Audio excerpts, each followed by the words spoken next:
बिस्मिल्लाहिर्रहमानिर्रहीम, अस्सलाम वालेकुम। You watching silly point and I am Asif Khan और हमारा वीक का आज पहला प्रोग्राम है। तो पहले प्रोग्राम में हम आपके लिए सरप्राइज़ रखते हैं, कोशिश हमारी ये होती है, तो आज भी सरप्राइज़ हमने रखा है।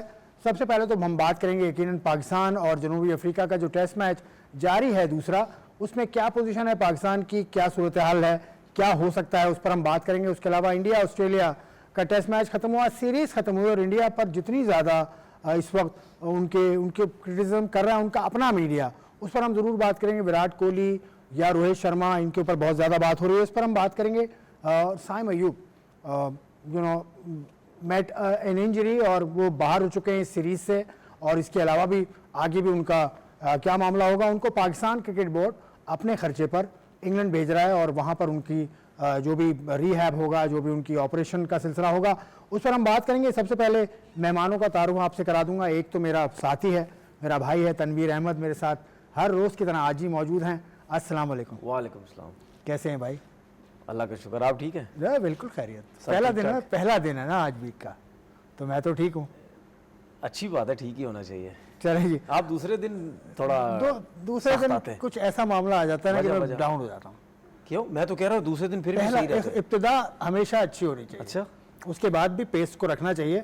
जो मैंने सरप्राइज़ की बात की थी उससे आपको मिलवाते हैं। हमारे दूसरे गेस्ट हैं अनूप रवि, इनका नाम है। पाकिस्तान के लिए फर्स्ट क्लास क्रिकेट खेले PIA से, और 35 फर्स्ट क्लास खेलने के बाद ये पाकिस्तान से चले गए और कनाडा में गए हुए इनको तकरीबन 5 साल हो चुके हैं, और कनाडा से ये कराची आए हुए थे। तो मैंने सोचा ये मौका है, और कनाडा क्यों गए, वहाँ पर खेल रहे हैं क्रिकेट। कनाडा की A टीम तक तो ये पहुँच गए हैं। इंशाल्लाह उम्मीद है कि कनाडा की मेन टीम से भी खेलेंगे। अभी हाल में कोई सीरीज भी होने वाली है। अनूप रवि साहब, आपको वेलकम करूंगा।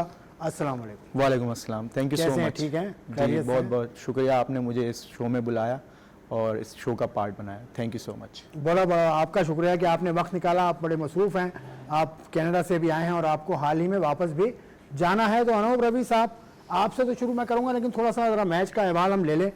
इस वक्त जो स्कोर है पाकिस्तान का, जो मेरे पास आ रहा है, वो आ रहा है 478 रन बना लिए हैं पाकिस्तान ने 8 विकेटों के नुकसान पर, और लीड है पाकिस्तान की 57 रन की।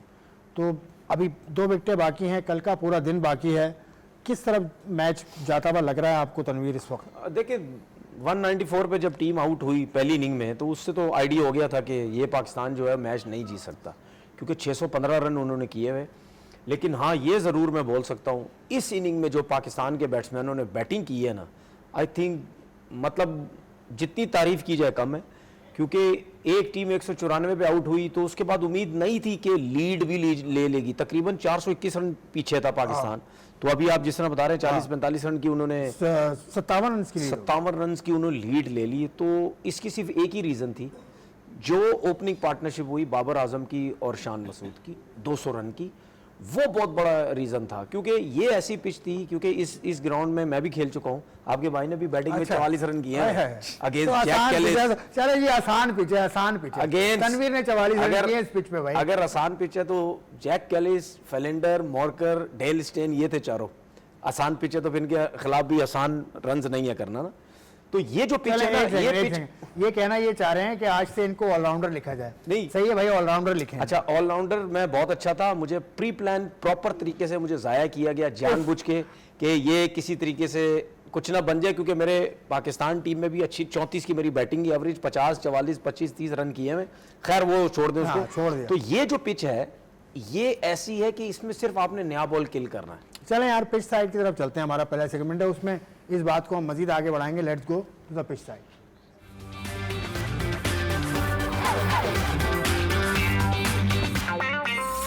तो पिच साइड में भी इसी चीज़ को कंटिन्यू आप करें कि ये इस केप टाउन में इसमें यह है कि आप नया बॉल किल करें, उसके बाद बहुत अच्छे तरीके से बल्ले पे बॉल आता है। जिस मैच की मैं बात करूँ ना, मैंने भी रन की, उसमें यूनुस खान ने, उन्होंने भी 100 किया था, असद शफीक ने भी 100 किया था। ये तो छोटे प्लेयर हैं ना, छोटे प्लेयर के साथ क्या मुकाबला है। मैं तो बहुत बड़ा प्लेयर था, असद शफीक, मैं तो नेट भी नहीं करता था, मैं तो डायरेक्ट खेलता था जाके। देखो कितना बड़ा प्लेयर हूँ।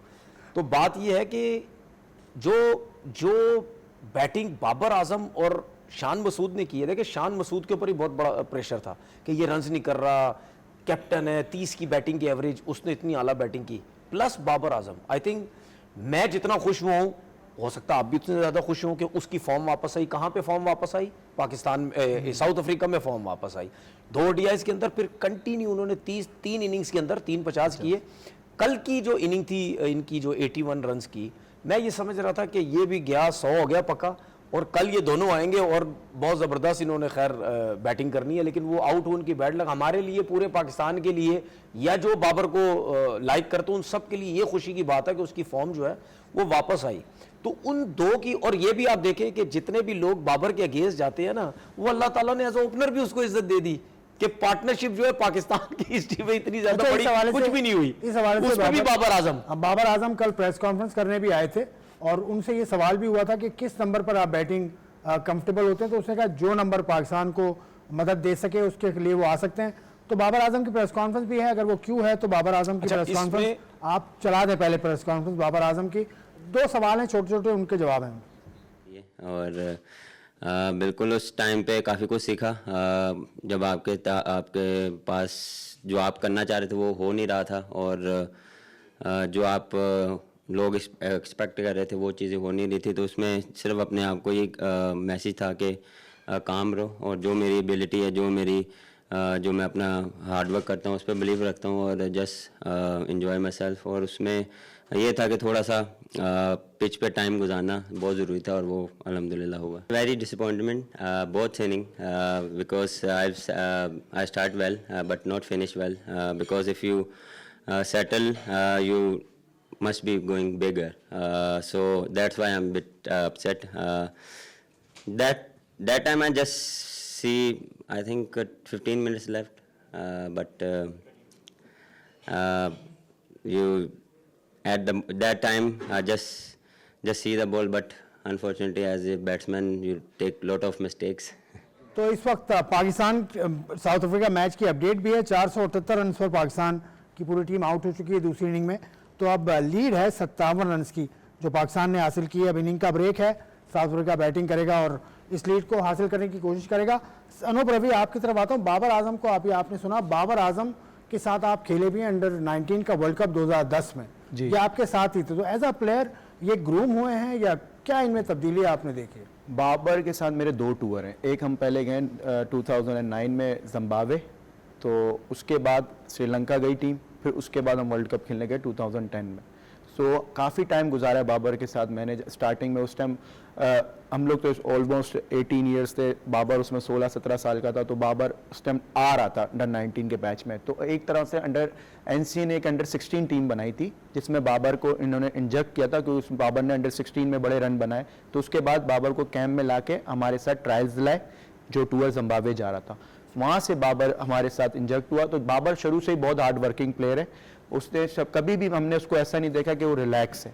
कभी भी जितना टाइम मेरे साथ गया तो वो खेल की बात करता था हमेशा कि यार ये मेरे से शॉट नहीं हो रहा, आजा दोनों प्रैक्टिस करते हैं। तो वो हमेशा ना गेम के अवेयर के लिए बहुत पॉजिटिव था। तो और लाइकिंग डिसलाइकिंग शुरू से ही ना उसको एक कंफर्ट जोन मिला है कि उसको लोग लाइक करते थे। उसमें एक सबों को एक अच्छा प्लेयर दिखता था। उसको उसी तरह से उसी ने आगे जाके उसी में हार्ड वर्क करके उसको दुनिया के सामने लाया वो।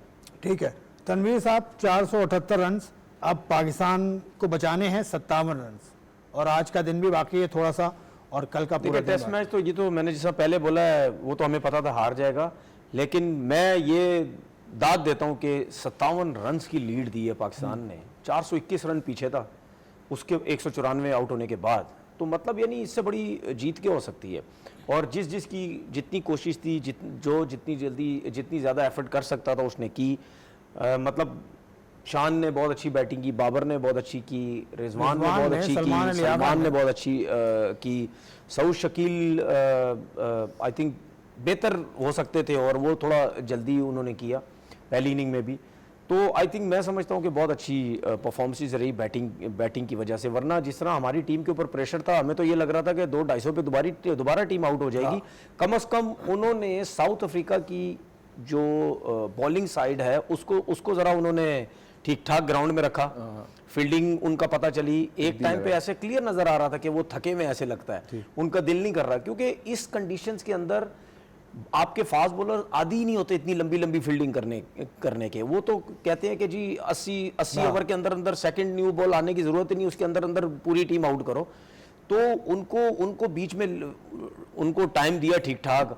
अच्छा, एक चीज उनकी तरफ से नजर आई, साउथ अफ्रीका की तरफ से, कि उनका रिवर्स स्विंग नजर आया। अमूमन हम बहुत कम देखते हैं उनकी तरफ से रिवर्स स्विंग, क्योंकि नए बॉल से ऊपर नीचे आउट करते हैं, फिर सेमी न्यू बॉल पे पूरी टीम आउट करके ड्रेसिंग रूम में आ जाते हैं। तो ये चीज उनकी एक तरफ से अच्छी नजर आई, और इस रिवर्स स्विंग की वजह से हमारे प्लेयर्स आउट हुए हैं। बाबर को मुश्किल हुई, बाबर भी रिवर्स स्विंग होने लग गया, ड्राइव मारी, वो आउट हुए। तो रिवर्स स्विंग की वजह से हमारे लड़कों पे थोड़ा सा जो है वो प्रेशर आया। लेकिन बैटिंग की एक चीज़ मुझे अच्छी लगी कि टेक्निकली बड़े अच्छे नज़र आए, टाइम लिया, जल्दबाजी नहीं की, पूरा फोकस होके जो है वो खेलने की कोशिश कर रहे थे। मतलब ये टेस्ट मैच जो पाकिस्तान को बहुत बुरे तरीके से हारना चाहिए था, इनिंग से हारना चाहिए था, तो वो जो उन्होंने लीड दिया, मेरे ख्याल में ये बहुत अच्छी क्रिकेट पाकिस्तान ने पहले दिन 194 पे आउट होने के बाद उसी दिन 194 रन बगैर किसी नुकसान के बनाए भी थे। As a wicketkeeper Rizwan कप्तान है अभी, इससे पहले कप्तान मोइन खान थे, उससे पहले राशिद लतीफ़ थे, सरफराज अहमद थे। विकेट कीपर्स बेहतर कप्तान क्यों साबित हुए हैं पाकिस्तान में? आप खुद भी विकेट कीपर हैं, आप कप्तानी भी कर रहे हैं अभी कनाडा की ये टीम की। मुझे ऐसा लगता है विकेट कीपर ना पूरा गेम अवेयरनेस करता है, क्योंकि विकेट कीपर एक ऐसा बंदा है जिससे 10 प्लेयर चलते हैं। अगर आपका फील्डर बॉल छोड़ दे ना तो आपकी टीम को डाउन नहीं होती, अगर आपका विकेट कीपर बॉल छोड़ दे तो आपकी पूरी टीम डाउन हो जाती है। तो एक तरह से कोर है आपकी बॉलिंग की, फील्डिंग की कोर विकेट कीपर ही है पूरा। इस तरह से जैसे जैसे गेम चलता रहता है ऐसे कीपर की ना स्मार्टनेस, बिकॉज उसको 11 के 11 प्लेयर 10 के 10 प्लेयर दिख रहे होते हैं, कौन क्या कर रहा है। और बात रही राशिद भाई, मोइन भाई और सरफराज भाई की, तो मैं तो बहुत लकी हूँ, मैंने इन तीनों के साथ टाइम इतना गुजारा है। राशिद भाई के साथ मैंने टाइम गुजारा, स्किल्स मेरी जो भी है मेरी स्किल्स राशिद भाई, मोइन भाई के साथ मैंने गुजारा टैक्टिक्स सीखी, गेम अवेयरनेस वगैरह। सरफराज भाई के साथ मैंने गुजारा टाइम, सरफराज भाई के साथ यूनिटी, कैसे टीम को लेते हैं, कैसे 11 प्लेयर को लेके चलते हैं, सब कुछ। तो मैं तो बहुत लकी हूँ, मैंने तीनों कीपरों से, जो पाकिस्तान के best all time best captain keeper रहे, मैंने तीनों से कुछ कुछ सीखा, क्योंकि मैंने तीनों के साथ टाइम गुजारा। तो इस हिसाब से मुझे अभी आप कनाडा की ए टीम, जो ए टीम कहलाती है, वहाँ उसकी कप्तानी आप कर रहे हैं जी। क्या चांसेस है आपके कनाडा की मेन टीम में आने के? चांसेस तो बहुत अच्छे हैं, क्योंकि मैं ओंटारियो टीम जो हमारी वहाँ डोमेस्टिक कंपटीशन होता है उसका भी मैं ही कैप्टन था, तो मेरी कप्तानी में वहाँ भी जीते। मेरी खुद की परफॉर्मेंस भी बहुत अच्छी है as a wicketkeeper batsman. और ए टीम का against Oman national team, Nepal team, Nepal वाली में तो मैं इंजर्ड हो गया था एक मैच सीरीज में, लेकिन ओमान वाली में मैं पूरा खेला जिसमें हम लोग जीते, उसमें मेरी परफॉर्मेंस भी बड़ी अच्छी रही पूरे टूर्नामेंट। तनवीर भाई, इस टेस्ट मैच का तो जो भी होगा इसमें एक चीज़ मैं सऊद शकील और सलमान आगा के लिए बोलना चाहता हूँ, ये छाप अपने ऊपर ना लगवाएं कि सिर्फ पाकिस्तान में ही लंबी इनिंग्स खेलते हैं, दूसरी कंट्री में भी बड़ी इनिंग खेलें।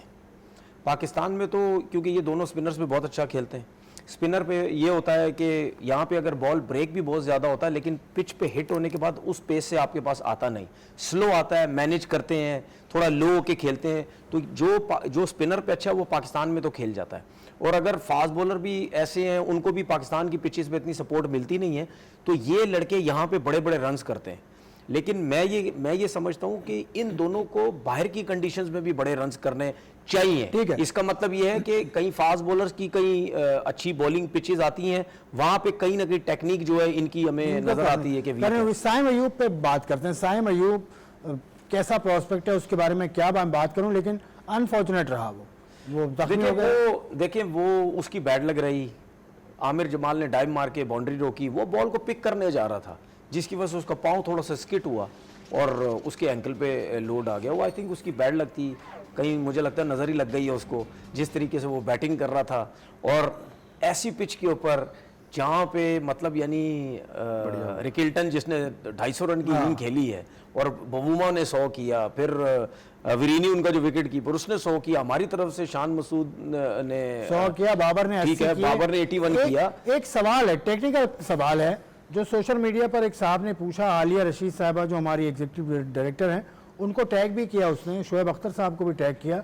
उनका ये कहना है कि जूते का वजन कितना इम्पोर्टेंट होता है एक क्रिकेटर के लिए, तो जूते के वजन का जो देखिए मैं आपको बताऊं, इस आजकल के दौर में ना जूता मैटर ही नहीं करता, क्योंकि जूते का वेट ही नहीं है। अब कोई सा भी जूता ले लो, किसी भी कंपनी का जूता ले लो, अब जूते का वेट नहीं होता है, बिल्कुल लाइट होते हैं। ये हम जिस टाइम खेल रहे थे हम लोग सोचते थे कि हैंडमेड जो जूते बनते हैं वो बनवाएं, या जो कंपनी की तरफ से मिलते हैं जूते वो बनवाएं। हम ये सोचते थे कि लंबे रनअप हैं, जान लगती है, उसके लिए हैवी जूता चाहिए या लाइट जूता चाहिए। ये हमारे टाइम तक ये चीज़ें चलती थी। नो डाउट वैसे ट्रेनिंग करने के लिए ट्रेनिंग आपको बहुत ज़रूरी चाहिए। आपकी अपने काफ, अपनी बैक, अपनी थाइज, नीचे का पोर्शन आपको बहुत तगड़ा करना चाहिए। उसकी रीज़न है, ये मैं जूते की बात नहीं कर रहा, जूता सब लाइट होता है।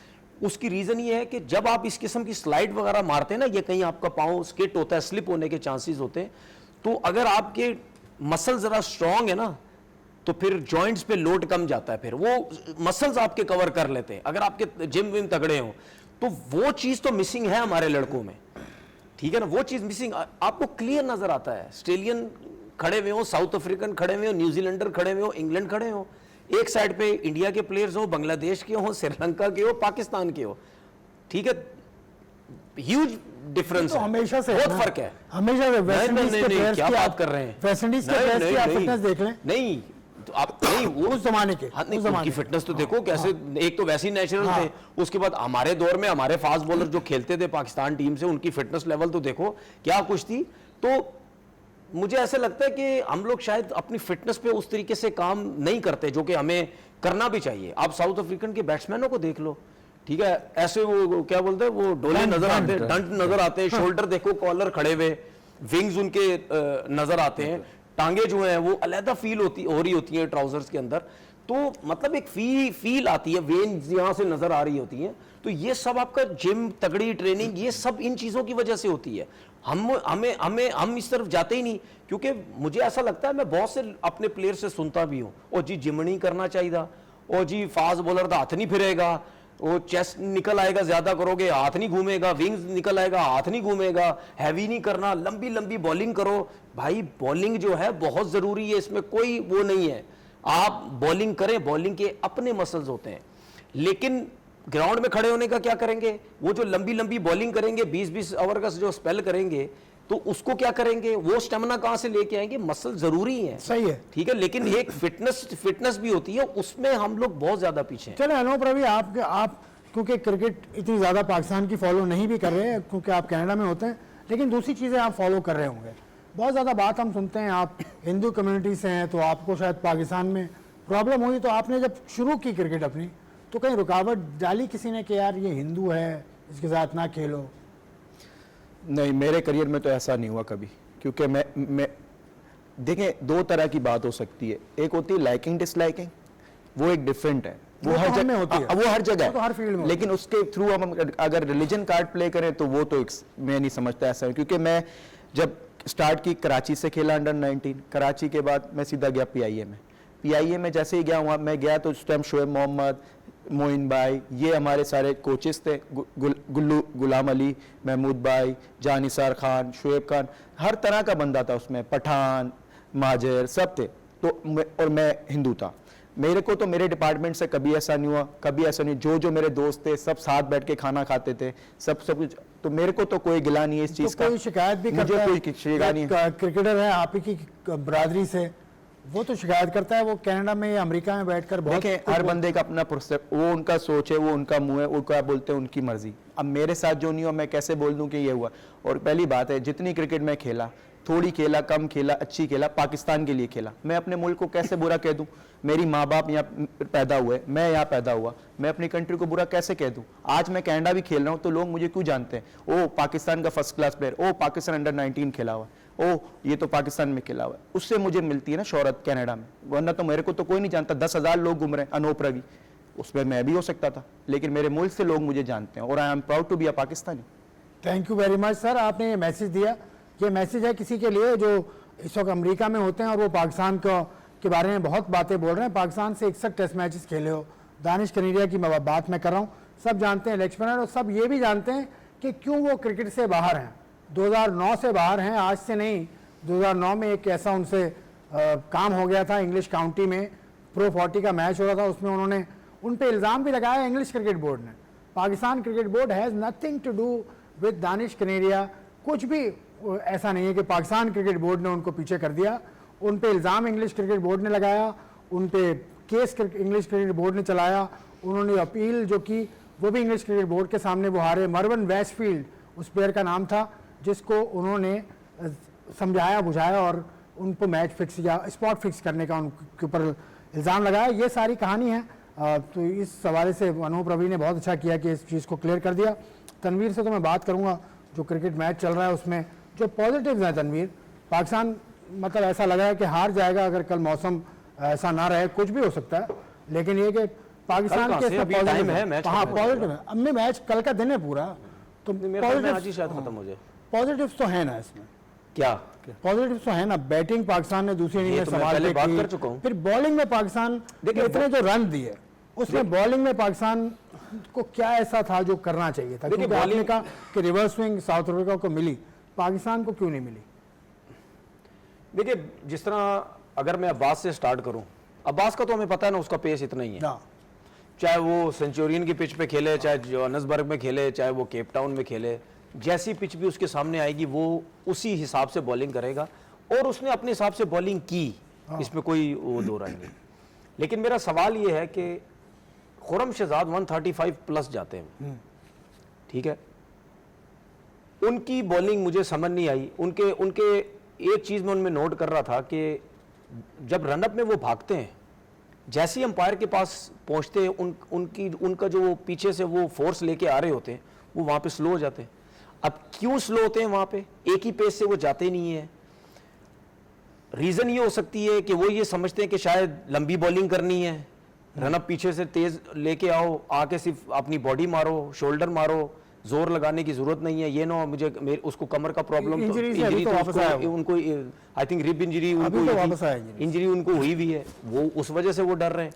उसके बाद आमिर जमाल की बात करता हूँ, ऑस्ट्रेलिया में इतनी तगड़ी पेस से बॉलिंग की, यहाँ पे उनकी बॉल में वो बात ही नजर नहीं आ रही। 20 ओवर किए, पता नहीं 100 से ऊपर रन दे दिए, वेवर्ड हुए में हर जगह पे उनका जो है वो बॉल जा रहा है। मीर हमजा की बात करते हैं, ये बात हम कर रहे हैं कि यार आपको मौका नहीं मिलता, आपको अगर मौका मिला, आपने सबसे ज्यादा बात की आपने की ना, मैं ये लोगों को पहले टेस्ट में होना चाहिए, बिल्कुल मैं थे पहले टेस्ट में। मैं ये कहता हूं कि यार हम भी खुद बॉलर रह चुके हैं, मैं ये कहता हूं लाजमी नहीं आप विकेट्स लें, लेकिन इतना अगर 400 से ज्यादा अगर आपने आउट किए हुए हैं, तो आपकी एक 400 से ज्यादा आउट करने की एक फर्स्ट क्लास बॉलर की एक क्वालिटी तो नजर आनी चाहिए।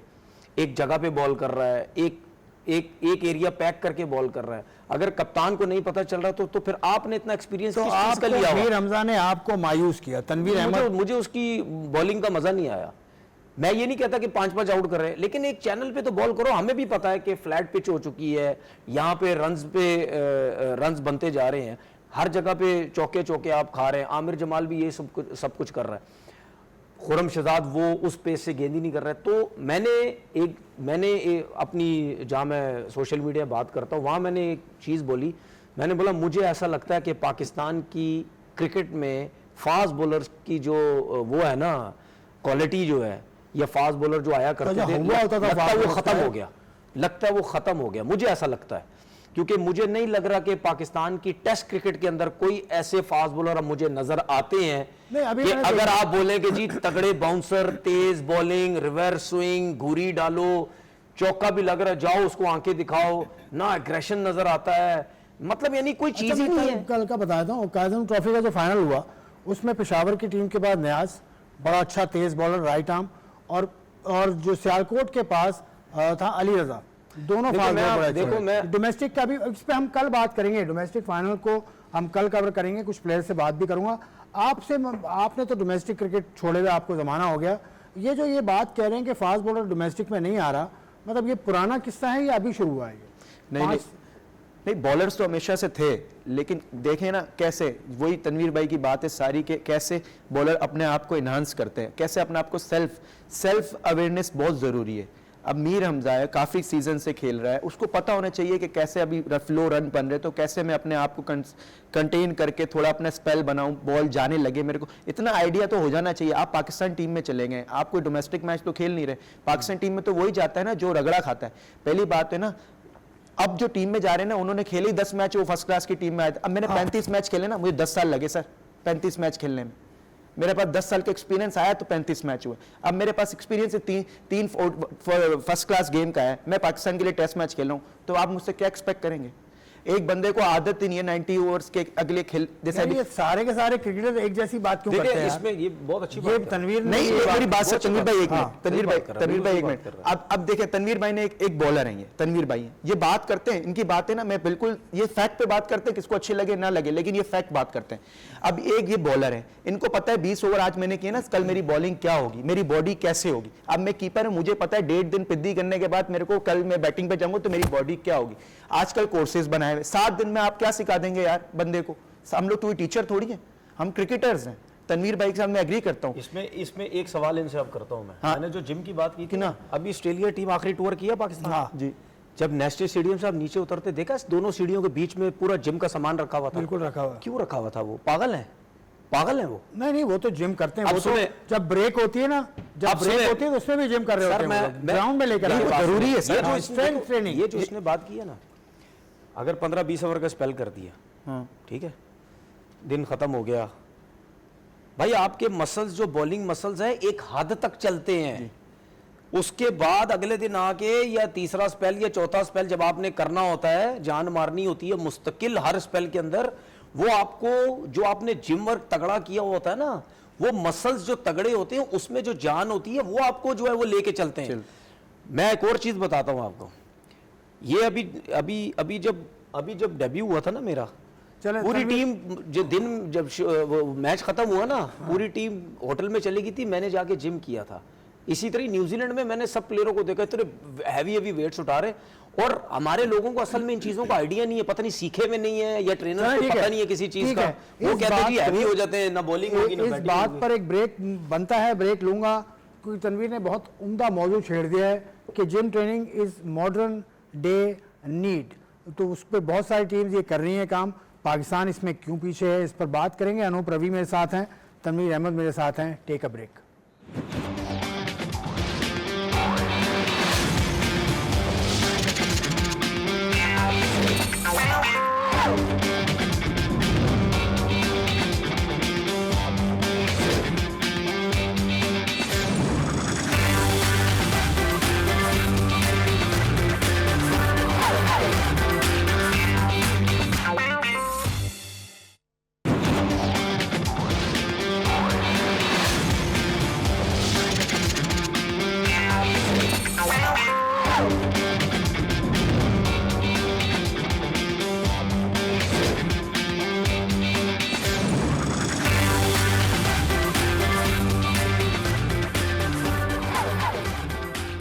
Welcome back to silly point. हम बात कर रहे थे पाकिस्तान साउथ अफ्रीका मैच की, उसके बाद चलते चलते हमने बहुत सारी बातें की, और आते आते प्लेयर्स की फिटनेस के ऊपर तनवीर कोई बात कर रहे थे कि gym is also very important along side the regular exercise.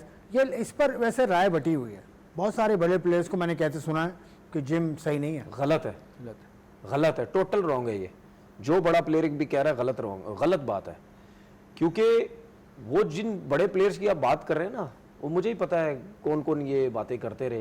देखिए उनके दौर में ये चीज़ इतनी ज़्यादा नहीं थी, उनके दौर में लीग्स क्रिकेट नहीं थी, उनके दौर में क्रिकेट बहुत ज़्यादा फास्ट नहीं हो गई थी, लेकिन परफॉर्मेंस ठीक है। उनके दौर में जिस तरीके से आपका क्रिकेट का सिस्टम सारा बदला है, बैटिंग बॉलिंग ये वो, मतलब इतना प्रेशर क्रिकेटर्स के ऊपर होता है, मीडिया का भी, ये सब चीज़ें। time तो ये जो इन सब चीज़ों को काउंटर करने के लिए ना, आपको ये तगड़ी ट्रेनिंग करना बहुत जरूरी है। वैसे अगर जिम- आप मेंटली फिजिकली वीक होंगे तो आप इन चीज़ों को बहुत जल्दी अपने ऊपर हावी करेंगे। वैसे जिम तो चाहे क्रिकेटर हो आप या ना हो, आपको करना ही देखिए मेरी बात जिम सुनिए, इज वेरी वेरी इंपॉर्टेंट। उसको लाइफ का मेरी हिस्सा आपने बात- बनाया। इस दौरान साउथ अफ्रीका 10 विकेटों से मैच जीत गया, वो तो जाहिर सी बात है, 58 रन उन्होंने ऐसे करके बना हारना लिया था, लेकिन खैर ठीक है।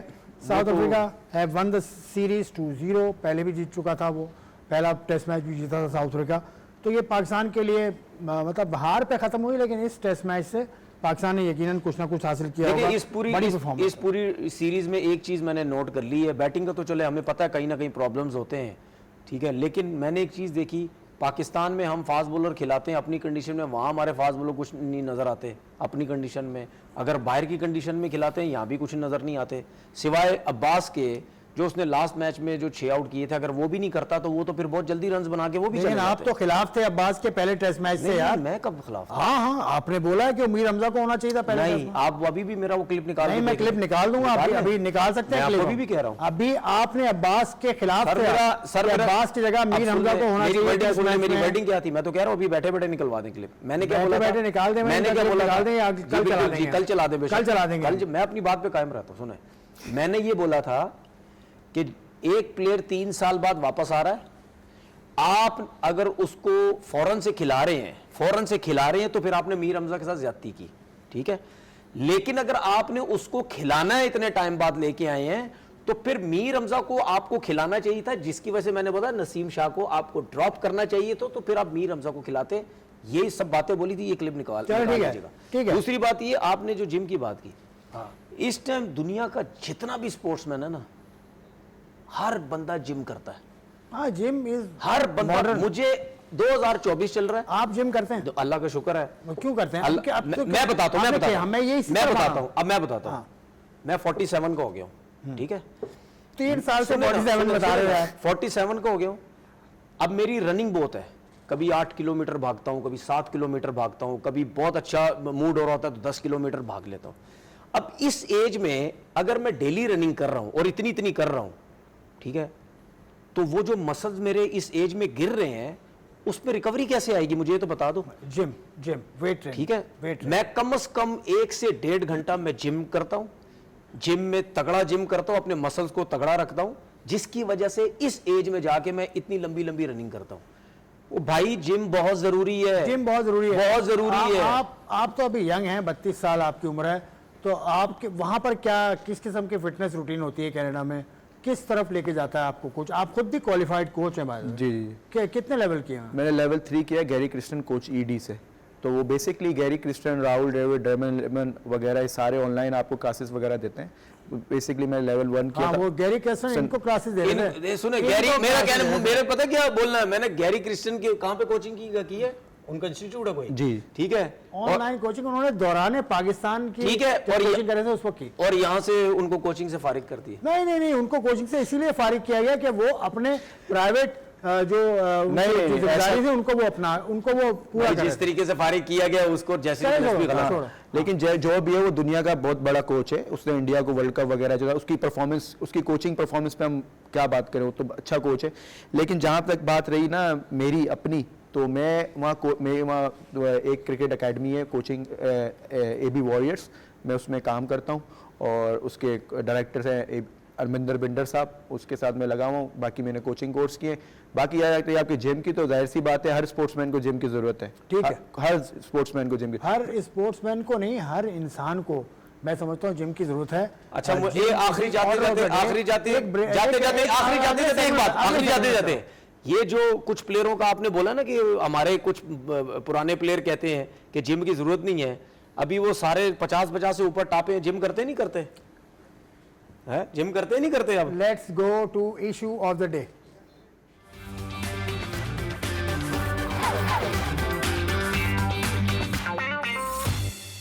चले जी, इशू ऑफ द डे में बात करेंगे। इशू ऑफ द डे तो है इंडिया ऑस्ट्रेलिया का जो टेस्ट मैच हुआ, उसके बाद जो वबाल आया ना वहाँ पर, मतलब हर कोई बात कर रहा है। इरफान पठान साहब कह रहे हैं कि कोहली को कितना ज़माना हो गया कि उसने फर्स्ट क्लास नहीं खेली।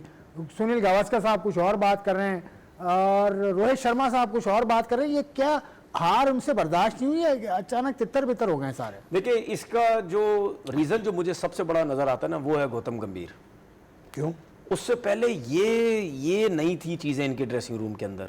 ये एग्रेशन आपको नज़र आता था, ये एटीट्यूड रोहित शर्मा का नज़र आता था, ये विराट कोहली जिस तरीके से ग्राउंड में जो वो हरकतें कर रहे हैं, क्या ये चीज़ें नज़र आती थी? मुझे तो ऐसा लगता है कि ये ड्रेसिंग रूम में कुछ ऐसी चीज़ें, कुछ ऐसी बातें चल रही हैं या हो रही हैं, ये न्यूजीलैंड की सीरीज से लेकर जो ये वाइट वॉश उनको हुआ है, उसके बाद से लेकर जो माहौल बना इनका लगता है ड्रेसिंग रूम का, वो अभी तक ठीक नहीं हुआ। मुझे ऐसा लगता है कि ये सूरत हाल वहाँ पे जो है वो बनी हुई है। बाकी अगर आप जो कुछ हुआ वो आई थिंक वो विराट कोहली, मैं नहीं समझता कितना बड़ा प्लेयर है, लोग उसको फॉलो करते हैं, तो विराट कोहली एक 18-19 साल के कॉन्स्टास के साथ उन्होंने जिस तरीके से किया, उनको जाके कंधा मारा, उसके बाद ये सारी बातें होना शुरू हुई, न्यूज़पेपर में उनके बारे में बहुत सी चीज़ें बोली गई, फिर शर्मा के बारे में भी की। और इस पूरी सीरीज़ के अंदर आप देख लें, ऑस्ट्रेलियन की तरफ से कोई ऐसा बॉडी कांटेक्ट वगैरह ऐसी चीज़ें उनकी तरफ से बिल्कुल भी नहीं हुई। हम जाके बोल रहे हैं, बुमराह आउट कर रहा है, कॉन्स्टास की तरफ जा रहा है, उसको घुरियाँ जो है वो डाल रहा है। तो मतलब यानी मुझे सिर्फ एक ही रीज़न लगता है कि गौतम गंभीर, और मैं आज भी कह रहा हूँ, अगर सिलेक्टर्स को मैसेज दे रहा हूँ और बीसीसीआई को मैसेज दे रहा हूँ, अगर आपने अपनी क्रिकेट ठीक करनी है, गौतम गंभीर को आप कोचिंग से फारिग करें। वीवीएस लक्ष्मण जो वाइट बॉल की टीम की कोचिंग कर रहे हैं, वो बहुत अच्छी टीम, सुकून चल रहा है, बैलेंस, हर चीज़, कोई लड़ाई झगड़े नजर नहीं आते, वो कूल बंदा है। मैं वीवीएस लक्ष्मण से मिल चुका हूँ एक दो दफा, वो बहुत जबरदस्त प्लेयर भी और इंसान भी बड़ा अच्छा है। उस बंदे को आप लेके आओ। ये तो सियासत में भर्ती होके आया ये गौतम गंभीर, वरना इसको तो किसने पूछना था? जिस किस्म का इसका एटीट्यूड था, ये जिस तरह मीडिया में बात करता था हर टाइम, तो ऐसा लगता है वो कहते हैं कि वो तवे पे बैठा हुआ है हर टाइम, जो भी बात करो गरम गरम गरम। तो ऐसे बंदे को तो आप नहीं इतनी बड़ी वो दे सकते ना। मैं 100% बता रहा हूँ, ये रोहित शर्मा हो गया, विराट कोहली हो गया, ये उससे खुश नहीं होंगे। और आप आगे चल के ये भी देख लेना, ये ऐशमत ने जो रिटायरमेंट दी है ना, यही रीजन होगा उसके पीछे भी, आप ये देख लेना, यही रीजन होगा। क्योंकि मुझे एक बात बताएं, आपने सुनील गावस्कर साहब, लेजेंड, बहुत बड़ा नाम क्रिकेट का, आपने उनकी बात सुनी? सारी बातें उन्होंने वो बोली जो मैं मतलब 10 साल से बैठा हुआ ये आपके शोज देखते हैं, नहीं मेरे शोज की बात नहीं कर रहा, कहने का मकसद ये है कि उनको नहीं, हाँ, इतने होने की क्या इस तरह तो रोहित शर्मा ने भी आप लोगों के लिए क्या जबरदस्त बात बोली, उस पर भी आऊंगा। क्या बात? ठीक है, ये पेन वाले, लैपटॉप वाले, लैपटॉप वाले, ये बाइक वाले, हम अकेले थोड़ी हैं, इनको थोड़ी पता कि हमें टीम से ड्रॉप कैसे करना है, क्या बात की है सबों के लिए, मजा आ गया मुझे। जिसके लिए किए मैंने पता क्या बोला रोहित शर्मा को अपने वीलॉग में, मैंने बोला लव यू रोहित शर्मा, क्या बात बोली है। तभी ऐसे, अबे भाई जिनके लिए बात बोली है ना, अबे तुम लोगों को क्या पता भाई कि किसको रिटायर किस टाइम होना है, किसको नहीं, ये सिलेक्टर्स का काम है, ये क्रिकेटर्स का काम है, सिलेक्टर्स का काम, क्रिकेटर्स का काम, उनको कब रिटायर करना है, उनको कब, बिल्कुल। चलो इस पे बात सब कुछ, ये टीम का माहौल कितना जरूरी होता है, मतलब ड्रेसिंग रूम का माहौल, क्योंकि अब आप कप्तान भी हैं, तो ड्रेसिंग रूम का माहौल किस तरह से अच्छा रखना चाहिए? देखिए, इसमें दो तरह की, एक ग्रास रूट कोचिंग बिल्कुल डिफरेंट, मतलब आपने जो 11 लड़कों के साथ बाकी जो टोटल 15-20 हैं, उन सबको लेके चलना है। बेसिकली ना, आप देखें गौतम गंभीर इंडिया का कोच है, उसके पास जो प्लेयर्स हैं वो सारे मैच्योर प्लेयर हैं। उस लेवल पे आप कोचिंग से ज्यादा आप उनके मेंटोर बनते हो। एस कोच, उस लेवल पे कोच का काम ऐसा है कि प्लेयर जाके उससे बात करे और वो उस कंफर्ट जोन में हो कि मेरी कोच बात सुनेगा, मुझे इससे बात करेगा, वो कंफर्ट जोन देना है कोच ने उस लेवल पे। ग्रास रूट लेवल की कोचिंग बिल्कुल डिफरेंट है, उस लेवल की कोचिंग बिल्कुल ही डिफरेंट है जो गौतम गंभीर का। जैसे उनकी पिक्चर्स आ रही है, जैसी वो आ रही है, ऐसा नहीं लग रहा कि वो सारे एक टीम है। समटाइम उनकी आर्ग्यू किसी ना किसी के साथ हो रहा है, समटाइम उसके फेस एक्सप्रेशन ऐसे शो जाते हैं कि he was very frustrated with this team. So ऐसा लगता है कि वहाँ कोच की मेंटरशिप की ना, विराट कोहली ने कंधा मारा था कॉन्स्टास को, वो आपके ख्याल में हरकत ठीक है? उसके बाद जो पूरी टीम ने उसके साथ किया, दो तरह का से देखें। अब जब आप गेम खेल रहे हैं ना, विराट कोहली एक स्पोर्ट्समैन को आप देखें, वो अलग है। ऑस्ट्रेलिया के साथ आप खेलेंगे ना, तो आप सोच लें कि आप ऑस्ट्रेलिया के खिलाफ खेलें, तो आपको ये चीजें मैटर करती हैं। आपको वो बैक बाइट भी करेंगे, पंच भी करेंगे, लेकिन विराट कोहली का जो एक कैलिबर है ना, उन्होंने, मेरे को ऐसा लगता है एज अ प्लेयर, क्योंकि जो उनका सीनरी, जितने उनके रन है, जितना उन्होंने उस हिसाब से उस जो दूसरा बच्चा है उसके हिसाब से गलत किया उन्होंने। बॉडी ऑफ टच नहीं कर सकते, वो गलत है। ठीक है, एक चीज एक ब्रेक का वक्त है, एक ब्रेक पे जाने से पहले मैं आपको थोड़ा सा सूरत हाल के बारे में बता दूं। जो हमने बात की उसमें विराट कोहली को दोनों ही ने क्रिटिसाइज किया, और बिल्कुल राइटली क्रिटिसाइज किया, क्योंकि वो उनका स्टैचर नहीं है। इतना बड़ा प्लेयर, और कॉन्स्टेंस अपना पहला टेस्ट मैच खेल रहा था, उसको तंग करने की कोशिश की, लेकिन उसका नतीजा आपने देख लिया क्या हुआ। एक ब्रेक लेता हूं, ब्रेक के बाद I will see you once again.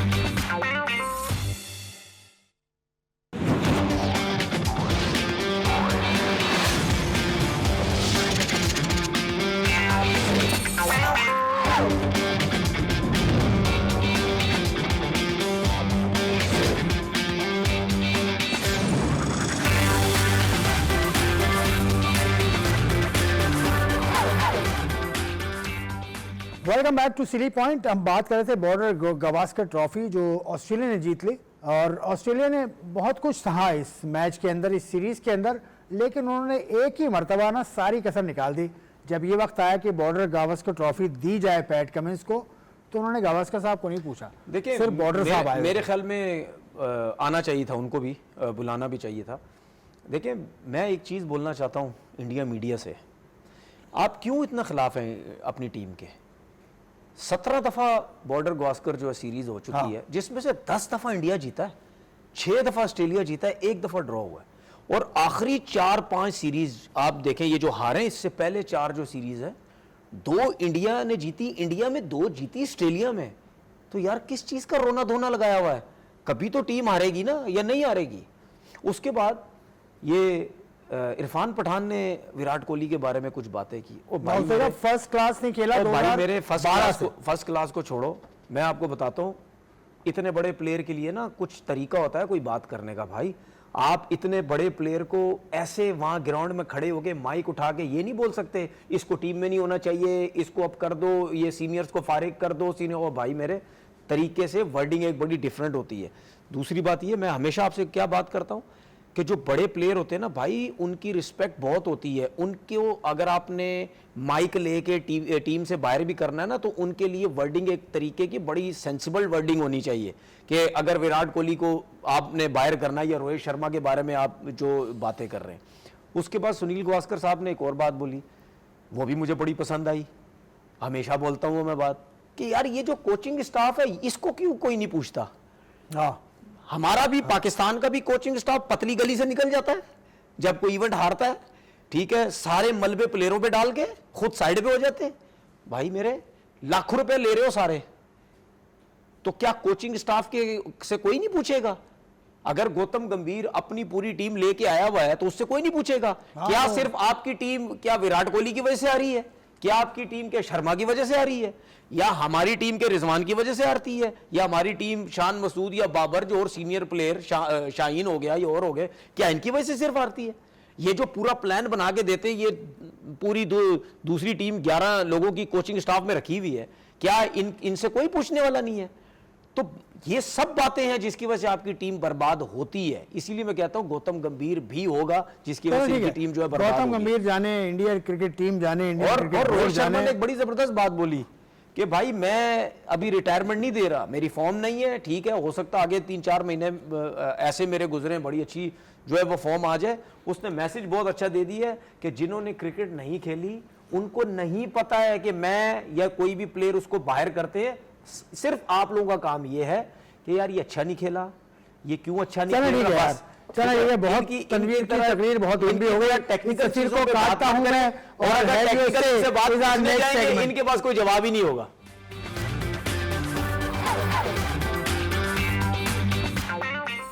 Tanveer साहब का एक ही रोना है, इन्होंने क्रिकेट नहीं खेली, इन्होंने क्रिकेट नहीं खेली। ओ भाई आई एम समबडी एल्स, जो क्रिकेट खेलना जिसका काम नहीं है, लेकिन मैं अपनी फील्ड का शायद मैं यार इस तरह नहीं बोलो, आप नहीं बोलो टेक्निकल। मुझे भी 22 साल हो गए यार। मेरी बात सुने, अगर आप मेरे सामने सुने, अच्छा सुने, सब कुछ छोड़े, अगर आप मुझे कहते हैं ना कि टेक्निकल आपने बात बोली है, फिर मैं आपको बोलूं कि विराट कोहली में अगर टेक्निकल प्रॉब्लम, मुझे बताओ कैसे ठीक होगा? क्या मैं क्यों बताऊं भाई, मेरा काम है। ये तो आप भी नहीं बता सकते, आपने बोला, आप भी नहीं बता सकते, बता सकता हूं, आप भी नहीं टाइम निकालो, बताता हूं, टाइम निकालो। आप कोचिंग कोर्स किया, टाइम निकालो, कोचिंग कोर्स किया हुआ, कोचिंग कोर्स, आप फिर वही पुरानी बात कर रहे हैं। कोचिंग कोर्स उसने किया हुआ भाई। देखिए कोचिंग, सुने मेरी बात सुन, मैं इनकी बात मानूं, मेरी बात सुने, आप उनकी बात माने या मेरी बात माने? कोचिंग कोर्स किया हुआ, मैं उसके पास जाऊंगा। देखिए जो एमबीबीएस डॉक्टर है मैं उसके पास जाऊंगा। आपने तो कुछ भी नहीं खेला हुआ, तो इतने बड़े प्लेयर के बारे में कह रहे हैं टेक्निकल प्लेयर। हकीम के पास नहीं जाऊंगा। इन्होंने बोला कि इन्होंने वो मैंने कह दिया यार, मैंने कह दिया, मैं वापस लेता हूं। हीट ऑफ द बड़े खुश हुआ था उसमें बोल के, हीट ऑफ द मोमेंट हो गया। वो हीट ऑफ द मोमेंट हो गया, मान लिया। लेकिन ये है नीम हकीम खतरा ही जान। सही है से मैं पब्लिक की तरफ चलता है। के अंदर फख्र ज़मान को जो है ना उसको लाना चाहिए, क्योंकि उसकी इस वक्त बहुत ज़रूरत है। एक ऐसा बैट्समैन जो बहुत अच्छा परफॉर्म करता चला आया है, तो वो उसके अंदर कॉन्फिडेंस भी इतना है कि वो अगर कोई भी टीम हो तो उसका आगे बड़े कॉन्फिडेंस से खेलता है, और इस तरह इस टीम को पाकिस्तान की जो है उसको काफ़ी फ़ायदा होगा। मैं क्रिकेट का बहुत बड़ा फ़ैन हूँ और मैं चाहता हूँ कि इस मरतबा पाकिस्तान दोबारा से ट्रॉफ़ी जीते और मैं चाहता हूँ कि फ़खर जमान इस मरतबा अच्छी परफॉर्मेंस करे। इंशाल्लाह ताला पाकिस्तान दोबारा ट्रॉफ़ी जीतेगा। पाकिस्तान जिंदाबाद। पाकिस्तान अभी चैंपियंस ट्रॉफी में जो है वो पार्टिसिपेट करने जा रहा है और इस वक्त जो टीम है माशाल्लाह अच्छा परफॉर्म कर रही है हर लिहाज से, और जो इवेंट सेलेक्टर्स हैं आकिब जावेद वगैरह, इन लोगों ने बड़ी अच्छी मतलब सिलेक्शन है अभी तक, और ये कि परफॉर्मेंस जो भी दे उसको टीम के अंदर लेना चाहिए और इंशाल्लाह ताला ये पाकिस्तान से उम्मीद है कि इंशाल्लाह बहुत अच्छा परफॉर्म करेंगे चैंपियंस ट्रॉफी में। पाकिस्तानी क्रिकेट टीम के बारे में मैं ये कह सकता हूँ कि जाहिर बात है मैं क्रिकेट का बहुत ही शौकीन था और क्रिकेट खेलता चला आया हूँ, तो जाहिर बात है मैं पाकिस्तान की हर तरह से फेवर करूँगा पाकिस्तान टीम के, और जिस तरह की परफॉर्मेंस आजकल पाकिस्तानी क्रिकेट टीम दे रही है वो उससे मुझे अब मायूसी तो ख़त्म हो चुकी है, लेकिन बाद कुछ प्लेयर्स ऐसे हैं जिनको टीम में होना चाहिए, फ़खर जमान और ये इस तरह के, ताकि टीम और मजबूत हो और मजबूत होकर के वो अपनी परफॉर्मेंस दे और लोगों जो जिस तरह हवा था पाकिस्तानी टीम का खास करके इंडियन टीम के ऊपर, तो वो दोबारा से जो है ना इसके ऊपर कायम हो जाए। जी हैवी से आपने सुना पब्लिक क्या कहती है। पब्लिक ये कहती है कि फ़खर ज़मान को होना चाहिए और पाकिस्तान से खुश हैं। पाकिस्तान से बाहर रहने वाले भी एक साहब की आपने गुफ्तगू सुनी, वो कहते हैं कि अब हमारा दिल ज़रा बड़ा हो गया है पाकिस्तान के हवाले से। खैर आप बस चलते चलते प्रोग्राम का ख़ात्मा करीब है। अनूप रवि साहब, आप मतलब आपका जो सूरत हाल है कनाडा में, क्रिकेट बोर्ड्स या क्रिकेट का स्ट्रक्चर कैसा है? बहुत अच्छा है। इस साल बहुत डिफरेंट चेंजेस आई हैं। हमने होम सीरीज़ भी हमारे वहाँ हुई, कनाडा वर्सेस नेपाल। उसके बाद हमने ए टीम ने, हाई परफॉर्मेंस टीम ने भी खेला ओमान के खिलाफ भी, और वो भी डायरेक्टर हमारे अमजद बाजवा हैं, वाइस प्रेसिडेंट हमारे गुरदीप हैं। ऐसे जो आज हाई परफॉर्मेंस डेवलपमेंट सारा देखते हैं, राना देखते हैं, इमरान राना, और खुरम चौहान कोच है भी कनाडा टीम के। और बाकी जिस क्लब से मैं खेलता हूँ वो उसका नाम ब्रैम्पटन रॉयल्स हैं, गुरप्रीत कालो और गुरप्रीत होटी उसको चलाते हैं। अच्छा, आपको ये पता है कि कनाडा और अमेरिका का सबसे पहला जो क्रिकेट का मैच हुआ है ना हिस्ट्री में 1844 में, वो कनाडा वर्सेस अमेरिका हुआ था न्यूयॉर्क में। ये मुझे पता नहीं था। अच्छा किया आपने यार। ये हुआ कि ये असल में अमेरिका क्रिकेट के साथ मेरा ताल्लुक जरा पुराना है, 10-12 साल से मैं काम कर रहा हूँ। कनाडा के साथ भी कर ही लेता हूँ थोड़ा बहुत, तो इस हवाले से मुझे चीज़ों का मालूम है। तनवीर साहब, आखिरी एक बात जाते आखिरी बात साइम अयूब के बारे में, जो क्रिकेट बोर्ड ने फैसला किया उसको फौरन इंग्लैंड भेजने का, अजहर महमूद के साथ, आई थिंक वो बहुत जबरदस्त। अजहर महमूद के साथ मैं सिर्फ साइम अयूब और बोर्ड की बात कर रहा हूँ। बहुत अच्छा फैसला किया कि उनको वहां भेजा जाए, क्योंकि मेडिकल पैनल डॉक्टर्स वगैरह पता नहीं हमारे उस लेवल के है ही नहीं, हमेशा बाहर भेज देते हैं। और वहां जल्दी भेजने का मकसद पता है क्या है? क्योंकि फुटबॉलर्स होते हैं वहाँ पे, उनको नी की इंजरी, फ्रैक्चर्स, एंकल फ्रैक्चर्स वगैरह ये बहुत ज़्यादा होते हैं, और वो इन चीज़ों को हैंडल बड़े अच्छी तरीके से करते हैं और ट्रीटमेंट बहुत ज़बरदस्त देते हैं वो। तो मेरे ख्याल में ये बहुत ज़बरदस्त चेयरमैन साहब ने फैसला किया है कि इनको फ़ौरन भेजें, क्योंकि चैंपियन ट्रॉफी से पहले ये बंदा हमें फिट चाहिए और वहाँ वो चला जाएगा। मुझे पूरी उम्मीद है कि चैंपियन ट्रॉफी से पहले साइम अयूब जो है वो फिट आपको नजर आएंगे। चैंपियंस ट्रॉफी से पहले Saim Ayub will be fit इंशाल्लाह। चैंपियंस ट्रॉफी की बात एक बात बता दूं, 12 जनवरी डेट है इनिशियल स्क्वाड जमा कराने की, और 12 फरवरी डेट है उस रद्द-बदल करने के बाद जो स्क्वाड आप जमा कराते हैं। तो 12 फरवरी बेसिकली डेट है cut off to submit the squad for the champions trophy तमाम ही टीम्स के लिए। तो ये इतला क्या लगता मैंने है आपको आपको कौन आ सकता है? फ़खर ज़मान का? फ़खर ज़मान तो आएगा, फ़खर ज़मान आएगा। चलो इस पर कल बात करेंगे कि चैंपियंस ट्रॉफी स्क्वाड पाकिस्तान का क्या होगा। अनूप रवि साहब आज तशरीफ लाए, बहुत बहुत शुक्रिया अनूप रवि साहब आपके आने का।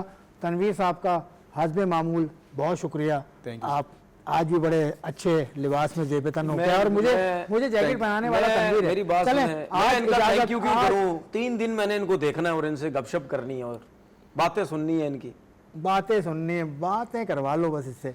चलें जी, काम इनसे करो जैसे कर रहे हैं, बहुत अच्छा काम कर रहे हैं। आप यही कर हमारे रहे काम प्रोग्राम अच्छे से। में सवालात भेजते रहिए, सवाल भी कर सकते हैं। तनवीर से अगर कोई सवाल करना है तो हैवी उसे में आप सवाल भी कर सकते हैं, अपनी राय भी दे सकते हैं, और उसके अलावा कोई इंटरेस्टिंग सी वीडियो आप अगर देना चाहें, किसी प्लेयर को आप समझते हैं कि वो टैलेंटेड है और आपने उसकी वीडियो देखी है, वो भी हमसे शेयर कीजिए उसी नंबर पर जो आपको मैं रोज़ाना ही बताता हूँ। ये स्क्रीन पर आपकी नंबर भी आ रहा है, इस नंबर पर आप वीडियो भेजिए, ऑडियो भेजिए, सवाल भेजिए, कोई अछूती वीडियो भेजिए और हमें कमेंट्स करते रहिए हमारे सोशल मीडिया नेटवर्क पे। आपका बहुत बहुत शुक्रिया। खुदा हाफिज़।